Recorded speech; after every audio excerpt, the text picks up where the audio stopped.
इस छोटे से आइलैंड पर जाने के 15 मिनट के अंदर ही आपकी मौत हो जाएगी। लेकिन अगर आप कुछ देर के लिए इस आइलैंड पर सर्वाइव भी कर जाते हैं फिर भी आप नहीं बचेंगे, क्योंकि ये है इल्हा रिक्किमादा ग्रांडे है, जो ब्राजील के कोस्ट से लगभग 34 किलोमीटर दूर स्थित है। दरअसल पहले यहाँ भी इंसान रहते थे और बनाना की खेती करते थे, इसलिए उनकी अच्छी खासी मात्रा में आबादी थी।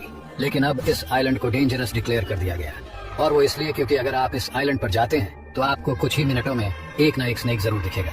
और इस आइलैंड का टोटल एरिया लगभग 140 स्क्वायर किलोमीटर में फैला हुआ है, और इसके हर 1 स्क्वायर मीटर एरिया में एक न एक स्नेक जरूर दिख ही जाता है। इवन अगर आपको ऐसे में कोई स्नेक काट लेता है तो इतनी ज्यादा दूरी होने की वजह से उस इंसान को बचा पाना मुमकिन नहीं है।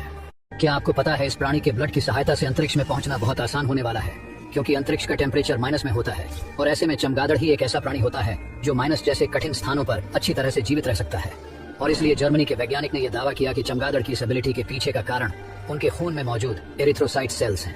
हालांकि यही सेल्स ह्यूमंस की बॉडी में भी पाए जाते हैं, लेकिन कुछ कंडीशन की वजह से हमारे सेल्स में कुछ फर्क उत्पन्न हो जाते हैं। जैसे कि ठंडे इलाकों में इंसान के एरिथ्रोसाइट सेल्स काफी चिपचिपे हो जाते हैं, इससे सांस लेने में काफी दिक्कतें होती हैं। लेकिन चमगादड़ों के एरिथ्रोसाइट्स ना तो चिपचिपे होते हैं और ना ही इनमें कोई चेंजेस होते हैं, और इसलिए वैज्ञानिक इन सेल्स पर रिसर्च कर रहे हैं ताकि आने वाले समय में चमगादड़ के सेल्स को ह्यूमंस की बॉडी में ट्रांसप्लांट किया जा सके।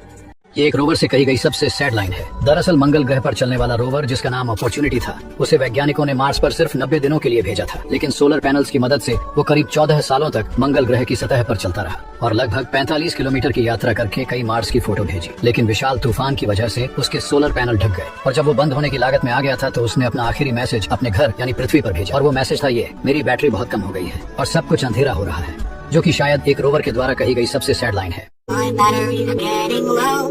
That'll soon be my time to go. The sweetest crack that I can't see, but I just hope you are listening to my little rhyme that I made for you. Somebody out there that cannot hear my tune. History में पहली बार किसी spacecraft ने सूरज के atmosphere के अंदर जाने की हिम्मत की। पार्कर सोलर प्रोब का यह कारनामा इतिहास में हमेशा याद रखा जाएगा, क्योंकि इतनी ज्यादा गर्माइश दुनिया का कोई भी मटेरियल बर्दाश्त नहीं कर सकता। तो फिर पार्कर सोलर प्रोब लाखों डिग्री टेम्परेचर में परफेक्टली काम कैसे कर रहा है? दरअसल पार्कर प्रोब की साइड जो सूर्य को फेस किए हुए है, वहाँ एक हीट शील्ड लगाई गई है, जिसको खास तौर पर सूरज की गर्मी को ऑब्जर्व करने के हिसाब से डिजाइन किया है। इसके अलावा इस पर कार्बन कॉम्पोजिट लेयर भी चढ़ाई गई है, और साथ ही इसे सुपर हीट भी किया गया है, जिससे ये कार्बन के प्योरेस्ट फॉर्म में बदल गया। और ये बात तो हम सब जानते हैं कि कार्बन की कंडक्टिविटी बहुत अच्छी है, और पार्कर प्रोब हमेशा इस शील्ड की परछाई में ही रहता है। वहीं पार्कर सोलर प्रोब की हीट शील्ड पर 1200 डिग्री, जबकि इसका पिछला हिस्सा जहां सूरज की रोशनी नहीं लगती, वहां टेम्परेचर करीब 29 डिग्री सेल्सियस रहता है। यही वजह है कि पार्कर सोलर प्रोब सूरज के इतने करीब होने के बावजूद भी मेल्ट नहीं हो रहा। हाँ, इससे अब आप ये कह सकते हो कि नासा वाले बहुत खतरनाक हैं।